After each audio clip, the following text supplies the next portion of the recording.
PFRQs. Chapter 7, here we go. So it says use the values to evaluate, if possible, the remaining trigonometric functions. Okay, so what are our remaining trigonometric functions? Is that question too easy? Do you guys already know? We got to find sine, we got to find cosine, we have to find cosecant of theta, and then we have to find secant of theta. So how do we find those? Well, if we had a triangle, that'd be great, right? A triangle would really help us solve all these. Can you have a triangle inside the unit circle? Well, maybe. We'll see. But trying to fit everything inside of unit circles isn't always the easiest, cleanest way of doing things. Let's just do it like this. Let's see. Which triangle or which quadrant is our triangle going to be in? If sine theta is less than 0, which two quadrants could our triangle be in? 3 and 4. Because that's where sine is negative. That's where the y values are negative in the quadrant 3 and quadrant 4. Now, because tangent is clearly positive, which quadrant would we be in? Quadrant 3. Why 3? Because the x and the y's are negative in quadrant 3, and when you divide two negative numbers, you get a positive. All right, now this says opposite, and this is adjacent. Opposite over adjacent. So opposite, negative, adjacent, negative. Okay, what is the other side going to be? What is this side going to be? I don't know. Let's find out. Negative rad 3 squared plus 3 negative squared equals c squared. Okay, let's see here. That would be 3. That would be 3. And then we get, no, it would not to be 9. Man, you guys, pay attention to life, okay? Equals c squared. Hey, look, this kind of looks like a sad face. All right. Then we have 12 equals c squared. So what is my hypotenuse equal? What? Okay, rad 12 equals c, and so c equals 2 rad 3. All right, because you can simplify that to be rad 4 and rad 3, and the rad 4 is 2, so this is what you get. So you get 2 rad 3. So we are not inside of our unit circle. We are inside of a 2 rad 3 circle. You see the radius right there? Yeah? Okay. Now, can you put this triangle inside the unit circle? Yes, you can. What would you have to divide all the sides by to put this inside the unit circle? You divide all the sides by 2 rad 3. And then you can find all the remaining 6 trigonometric functions. But I don't know, that seems like extra to me, especially when I can just find all my answers with what I'm given. Okay, now we know that sine is opposite over hypotenuse. What is the opposite side here? Negative rad 3. So I got negative rad 3 over 2 rad 3. And the top and the bottom can be simplified by dividing the top and the bottom by rad 3. So this would equal negative 1/2. Is everybody still with me? Yes. Okay, there's one of your answers. The next one is cosine. Now, cosine is adjacent. Which side is my adjacent side? Negative 3. So it's adjacent divided by 2 rad 3. The hypotenuse. Now, you're not supposed to have a radical in denominator, so I'm going to multiply the top and bottom by rad 3. On the top, I get negative 3 rad 3. On the bottom, I get 2 times 3, because rad 3 and rad 3 is 3. And then after I do that, I get a negative 1 there, and that's a 1, so I get negative rad 3 over 2. Hey, those answers actually look familiar. You guys remember seeing the answers like that? It looks like this triangle, if we did divide all the sides by 2 rad 3, this triangle would be a common triangle that we would find inside our unit circle. Because you see, I got the same sides I would normally get. Okay, what about cosecant? Cosecant is the reciprocal of sine, so I can just take this and flip it. So it's negative 2. Secant is the reciprocal of cosine, so I could take this one and flip it, or I could take this guy right here and flip it. I'm going to take this guy and flip because then that radical will be on top, and I wouldn't have a denominator with a radical. So I have negative 2 rad 3 over 3. All right, that one's done. Questions? You are right. I forgot cotangent from the very beginning.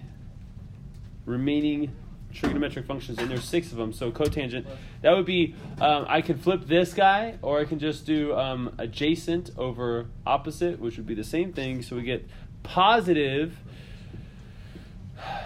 3 over rad 3. How come it's positive? Positive divided by, or negative divided by negative is a positive. Multiply top and bottom by rad 3, so you get 3 rad 3 over 3, which equals rad 3. That's your answer for cotangent. So, I did it with the triangle. But some of y'all are thinking like, well, I knew this angle. I knew that theta was 7 pi over 6. If you knew that, make sure you state that. Make sure you say, well, theta equals 7 pi over 6. And then you can put all your answers underneath that. Okay? Acacia. Another way to do it is using fundamental identities. Using fundamental identities, this is possible. I have a good video for this. What section was that? 7.3? Was it 7.3? I can't remember. Okay, but yeah, you can use fundamental identities instead of writing using a triangle. You can do something like this. Check it out. Check it out. Check it out. You can go. You can go like this. You could say rad 3 over 3 equals sine theta over cosine theta, and then you would get sine alone. I don't know, that seems complicated, but it does work.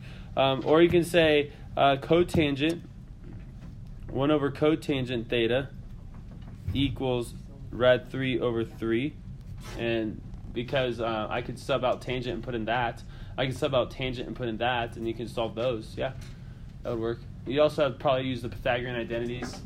Oh, man. Yeah, man, you can get crazy with that. So, for the next one, all right.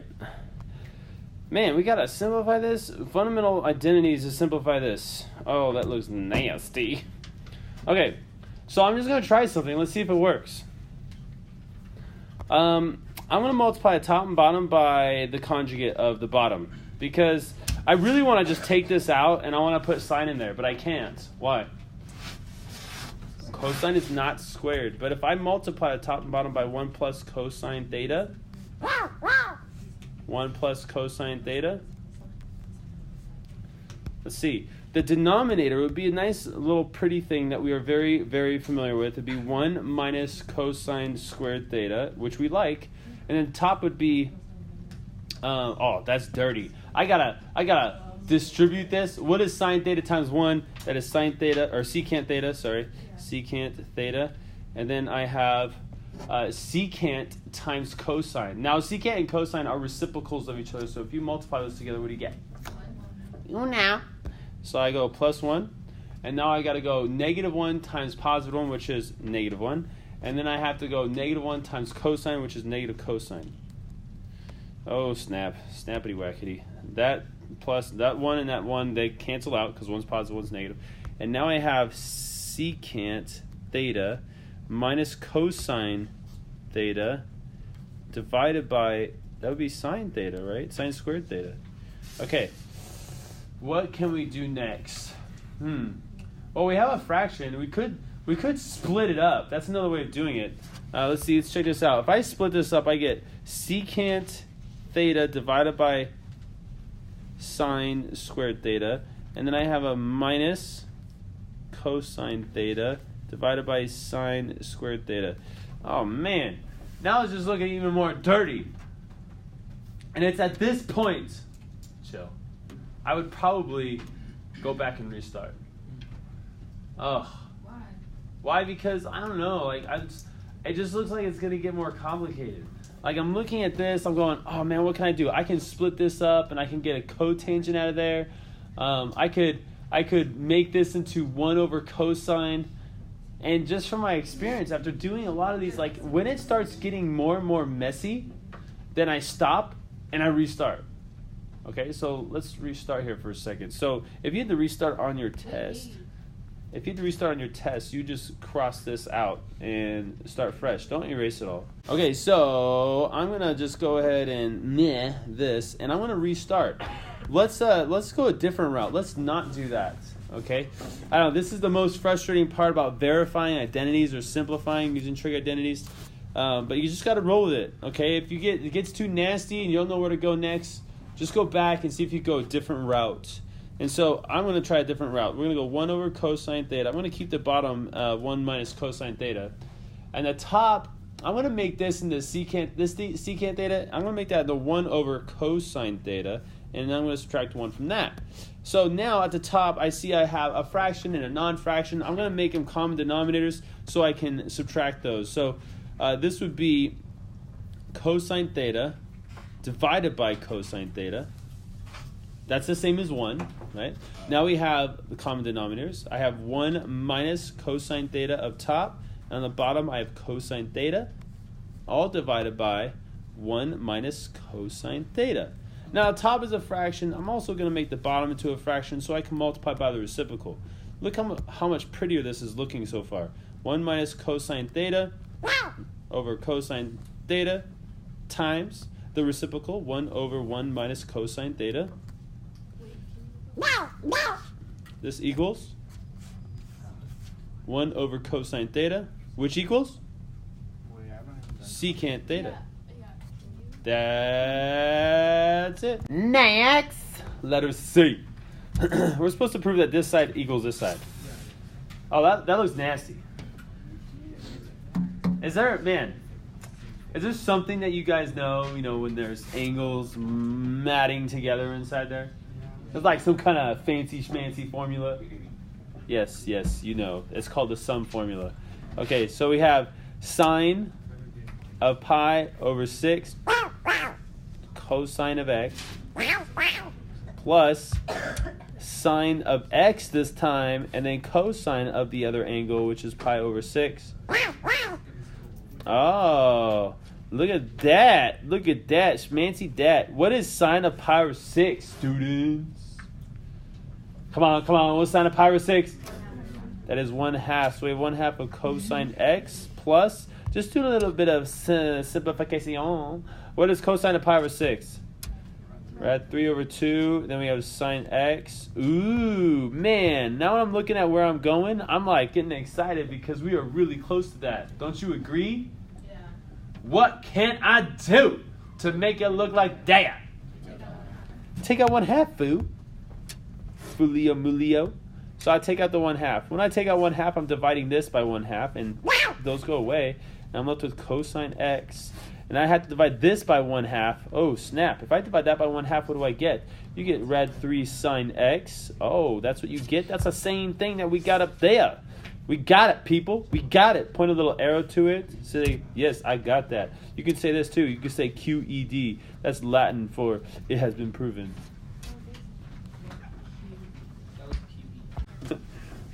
All right, next one. Find all the x and y intercepts of f. Okay, we got a bunch of different functions up here. There's an f right here. There's a g right here, and there's an h. Look at those different functions. Okay, now we gotta find the x-intercept and the y-intercept. What do you guys know about x-intercepts? This is what you should know. You should know that y equals 0. And what about y-intercepts? What do you know about y-intercepts? You guys know that x equals 0. So we gotta take turns here. We gotta plug 0 into the y's, solve it, and then plug 0 into the x, solve it. Okay, let's find the x-intercepts first. To find the x-intercepts, we're going to plug 0 into the f of x because that is your y. Then we're going to get 2 sine x minus 1. Don't forget that x is inside the sine. If I add 1 to both sides, I get 1 equals 2 sine x.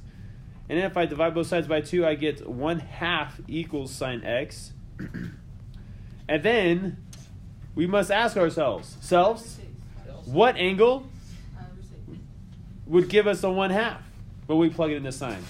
What angle would give us a 1/2 when we plug it in the sine? And you guys would be like, oh, well, that's my unit circle. And I know sine is positive in the top 2 quadrants, so in quadrant 1 and quadrant 2. And then I know right there and right there we have a 1/2 for the y and a 1/2 for the y right here. So what are those angles? What is the angle for this first one? Pi over 6 is the first one. And what about the second one? 5 pi over 6. Okay, so we got our 2 angles. We got x equals pi over 6. And we get x equals 5 pi over 6. But wait, there's more. Those are not your only x-intercepts. I don't know if you guys remember this, but this function keeps repeating itself. It goes like this. Right? You guys know that? Yeah. Okay, but if our amplitude is 2 and we're shifted down 1, that means our midline would be right there, and we'd be doing something like this. A bang, a bang, a bang, a bang, a bang, a bang, and so on and so forth. And look at this. Right here, that is, what's the x value right there? Pi over 6. So what's this x value over here? How do you find that? What do you do? No, you don't guess. You know the period. What is the period for this? It is 2 pi. You would take this pi over 6 and you would add 2 pi to it. In fact, you put an n right here because you can add multiple 2 pi's to it, because then that would find every other x-intercept that starts with pi over 6. What is the x value for this one right here? 2 pi. Not that. That's the other food that we found. 5 pi over 6. So how do I find the next one, which would be right here? Add 2 pi. Oh, how come you add 2 pi? Because that's the freaking period. That's the period for this dude. So are you saying if the period was different, we would not add 2 pi, we would add something different? Yes. Which I will show you in the next one. But first, we must find the y-intercept. For that, we have to plug 0 into the x. That's this guy right here. What is our y-intercept right there? Huh? Let's plug in 0 for the x. That's 2 sine. We plug in 0 minus the 1. What is sine of 0? 0. What is 0 times 2? 0. So we get negative 1. Oh, when we plug in 0, we get negative 1. Okay. Now, I know the directions don't say this, but we should probably do it anyways. This is your y-intercept. And these are your x-intercepts. Shall we do the next one? So for the next one, it looks like we're still finding x-intercepts, but it doesn't say x-intercepts. It just says g of x equals 0. So you're going to take the g of x out. You're going to plug 0 into it. And then on the other side, we have 2 sine 2x minus 1. Now, don't forget that 2x is inside of the sine. So I'm going to add 1 to both sides. So I get 1 equals 2 sine 2x. That 2x is inside of the sine. Then I divide both sides by 2, and I get 1 right here, and I get a 1/2 right here. Okay, now let's read what this says, guys. This says sine of 2x equals 1/2. You know what that means? That means whatever you get right here for the 2x, that has to give you 1/2. But we only know of 2 angles that will give you 1/2 from our previous problem. What are the 2 angles? Pi over 6 and pi over 6. So what does x have to be to get those 2 numbers? And we can find that by using simple algebra. 2x equals pi over 6, and 2x equals 5 pi over 6. Now I can divide both sides by 2, or I can multiply both sides by 1/2, because that's the same thing. Dividing by 2 is the same as multiplying by 1/2, and I get x equals pi over 12. And then over here I get x equals 5 pi over 12. Okay, did I just find all the solutions to this? No, I did not, because there's multiple, just like we showed right here. If you have a function that's periodic that has a sinusoidal shape to it, meaning it repeats itself, then there's a good chance that we have more. Actually, we have more. There's not a chance, it's just we have more. So what am I adding to these? No, we're adding pi. Why? Because that's a period, foo. If you're looking for period, the way you do that is you take the regular period and you divide it by omega. What is omega? Well, if you have a sine function, omega is the number that multiplies to the x. So if you have a number that multiplies to the x, you must divide the 2 pi by it to find your new period. And what is the number multiplying to the x for this function? No. It's dose. Yeah, we're not there yet. Okay, so it's a 2. It's a 2. So you go 2 pi divided by 2, and you get pi. Pi. Give me some pi. I'm getting him. Just joking. Screw you guys. I'm getting him. Okay. There's your 2 answers. This one says identify the solutions to this. Hey, that's the same as before, but wait a second. We have a difference here. You know what this means? We don't have to add the period. Oh, snap. Why don't you have to add the period? Because it has an interval. Okay, so let's do this. We have 0 equals, what is that function? What is the h function? Is it 2 sine, does it say x over 3? Yeah. Okay, that's the same as 1/3 x. So I'm going to write that. I'm going to write 1/3 times x. And it says minus 1, right? Right? Yeah. So that means we're going to get the same thing that we keep getting. Equals 1/2. So 1/3 x equals pi over 6. And 1/3 x equals 5 pi over 6. Hey, this is like the same as the last problem almost. Now how do I get rid of that 3? I multiply by 3. So I get x equals this times 3. I put that under 1 right there, or over 1. And so this 3 and this 6, they cancel out. And so I get 1/2. Or pi over 2. Pi over 2, right? Pi over 2? Yes, pi over 2. Okay, the other one, I'm doing the same thing. I'm going to multiply both sides by 3. That goes away. We have x equals 6 becomes a 2, 3 becomes a 1. We get 5 pi over 2. Oh snap! Oh snap! Check this out. This is one of your answers for sure. Is that inside our interval? Yeah. All right. What about this one? No. No. That is not inside of our interval. How do I know? Because this 5 over 2 is the same as 2 and 1/2. So this is 2 and 1/2 pi, which is more than 2 pi.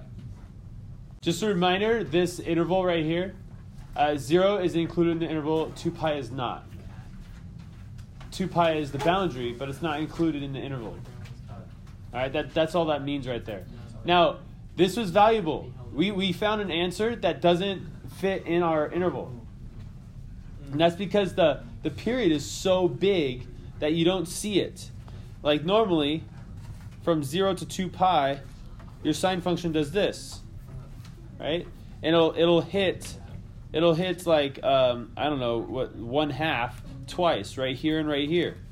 But if I take this function and I give it a bigger period, then that means it's going to go like this, and I'm actually only going to hit 1/2 once. So we should only have one answer for it. What if the period was small though? Let's say in here from 0 to 2 pi, let's say the period goes like this. How many times do we hit 1/2? 1, 2, 3, 4, 5. And then I'm not going to hit it at 2 pi because that's not in my interval. Okay, so we would have 1, 2, 3, 4, 5 answers. Does that make sense? It's kind of weird though. It's definitely weird. And you would find these ones just by adding the period, and then you would find these ones by adding the period. But anyways, that's all I got for that one. Let's go on to the next problem. Letter A. Guys. Discuss the symmetry. Do you guys remember symmetry? Okay. Most of the time, if you're discussing the symmetry of a function, you're only looking at 2 different types of symmetry. And in order to find out which type you got, you just have to plug in a positive x and a negative x. So, see, if I had a function that is symmetrical about the y-axis, if I plug a positive x and a negative x in, you get the same y value. Same y value. If I have a function that looks like this, and I plug in a negative x and a positive x, you should get opposite y values. So like this one right here would be y, and this one right here, negative y, and this one right here would be y. Okay, so that's what we have to do. I have to plug in a positive x and a negative x. So let's do that for this problem right here. Now, this problem is flawed. I should have limited this function. I should have limited this function from negative 2 pi to positive 2 pi. I like that better, actually. So if this function goes from negative 2 pi to positive 2 pi, this function works out better. If you guys look down below at the graph that you're going to have to graph eventually, that's what the graph says down there. So what I'm going to do here is I'm going to plug in pi, and then I'm going to plug in negative pi and see what we get. Y pi? I just picked it, random. And actually, it wasn't too random because I wanted to pick a number that would come out clean. And if I looked at this right here, if I plug in pi to this, it'll come out clean. Right? Yeah. Right. Okay, so if I plug pi into this, I get 2 sine, and I plug in pi, minus 1. Okay, if I do that, sine of pi over 2, what is that? That is positive 1, so I get 2 times 1, minus 1, which equals 1. Okay, now what would happen if I plug in negative pi? Let's make this negative now. What is sine of negative pi over 2? Negative 1. And so that would be a negative 2 minus 1. That would be negative 3. Okay, are those the same? They're not. So we have no symmetry. Okay, now I just showed, actually, I did a bad job of showing my work. I should have rewrote this. Because I need to make sure that whoever is looking at my paper understands that I understand this problem. So I plugged in pi and I plugged in negative pi. This table right here really helps out too. Since we're in function notation, let's go f of x.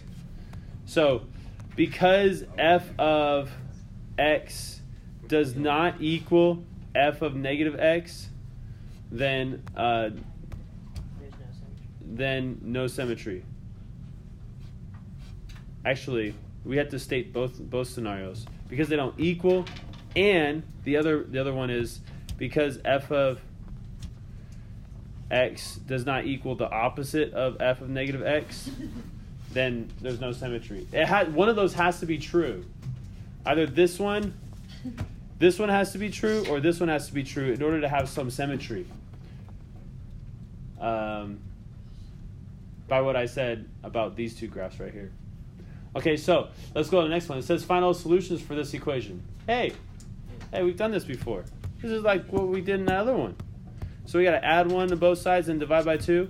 So if I add 1 and then divide by 2, so it's going to be sine of x over 2 equals 1/2. Okay, don't forget this. X over 2 is inside of the sine. Okay, so x over 2 equals, what does x over 2 have to equal? Pi over 6 and 5 pi over 6. We know from the earlier FRQs. Okay, and then if I want to get rid of that 2, that divided by 2, I have to multiply both sides by 2. And that 2 goes away, that 6 becomes a 3, so I get x equals pi over 3. And the other one, I would multiply the both sides by 2 again. So I get x equals, let's simplify that. That's 3, this is 1, so you get 5 pi over 3. Do we have to do that plus thing? Find all solutions? Yeah, we do. So it's plus, and what's my period for this equation? If that says divided by 2, that's a 1/2. Omega equals 1/2. And so if I take 2 pi and I divide that by 1/2, that equals 4 pi. Okay, so I have to add 4 pi to this. 4 pi n. 4 pi n. All right, so that's that one right there. That's that one right there. Okay, almost done here. Identify all the solutions to this equation. Wait, that's the same thing. But wait a second, what's the difference? Oh, snap. Okay, so is pi over 3 in this? Is 5 pi over 3 in this? Is there any more? So pi over 3 works, and 5 pi over 3 works. How can I check to see if there's more? Let's add 4 pi to this. Let's see. Pi over 3, and if I add 4 pi to this, I would make common denominators, so this 1 becomes a 3, this 4 becomes a 12, and if I add this, I get 13 pi over 3. Is this number right here in this interval? No, it's not, because that would be 4 1/3 pi.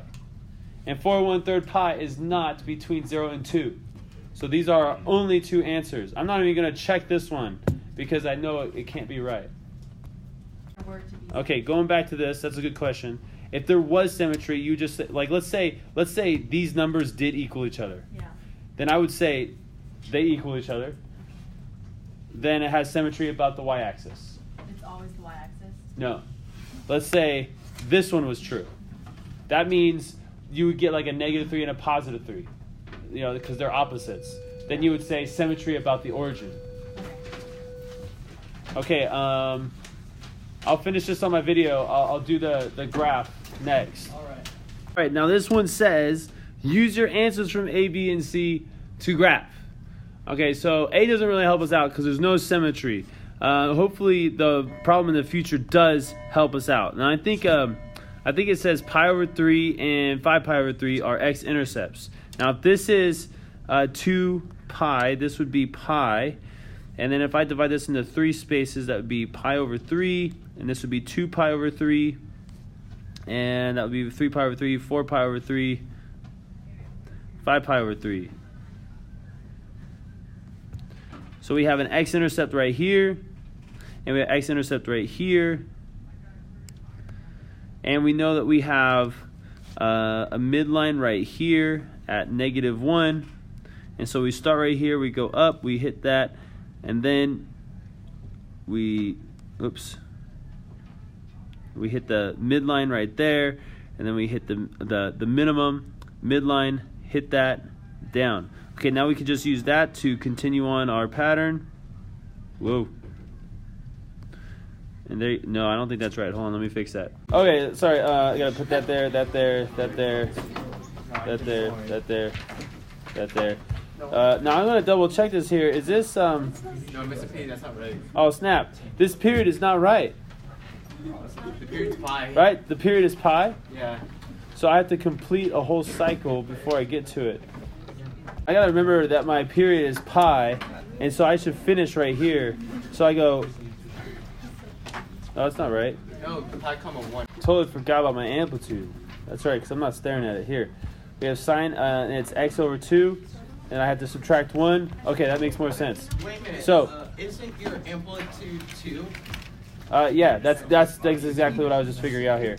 Okay, so that means we'll go up and we'll hit the 2 or the 1, back down, and then over here on the left side, we're gonna go down 2. Oh yeah, I didn't label anything, so that's pi, -pi. This is -2 pi, and so I go down and put a point right there. So I hit it and then I go back.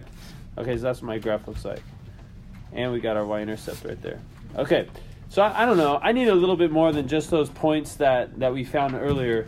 I needed to know a few things. I needed to know my amplitude, and I needed to remember what my period was. My period for this was not pi. The period was, what was it? 4 pi. We found that earlier. There you have it.